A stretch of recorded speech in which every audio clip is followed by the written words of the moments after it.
The Temple of Debod, Templo de Debod in Spanish, is located in the center of Madrid, where we live. We chose this temple because we often go there to watch the sunset. The architecture of this temple was obviously not from this area. We were intrigued about its history and architecture, so we decided to find out more about it. The construction of the temple began at the beginning of the 2nd century BC, about 2,200 years ago, ordered by the Nubian king Adi of Monroe, who built a chapel dedicated to the gods Amun and Isis. The Temple of Debod was located in the small town of Debod, on the banks of the Nile River, near the first waterfall in Lower Nubia, the land of gold in southern Egypt. Due to the overflowing of the Nile, the archaeological site of Debod was completely buried underwater, and then, in the mid-20th century, a terrible flood hit the Aswan region. In this space, you will find some of Egypt's most important historical treasures. To prevent further damage, the national authorities decided to initiate a mega rescue project with the construction of a dam containing the force of the waters. Because of the lack of resources, in the 1960s, Egypt requested the help of several countries.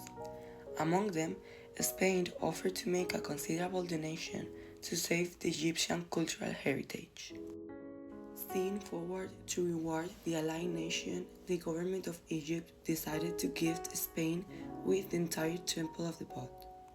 The transportation process was very long, and it has to go through many different countries. The reconstruction project took decades to complete, respecting the order and orientation of the original structures from east to west.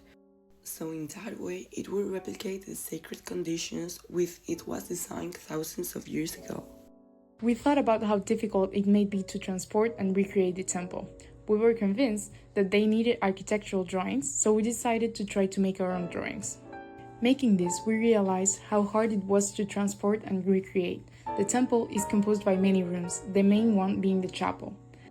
The chapel of Adi is the architectural core of the sanctuary, the oldest preserved part of the temple, which is in an acceptable state of conservation, except for the polychromy. It is decorated with scenes depicting the king worshipping the gods and offering sacrifices. The story of this temple made us realize how important it is to preserve our heritage through the conservation of different monuments. History defines our future, and it's very important that we are aware of its relevance and we don't forget about it.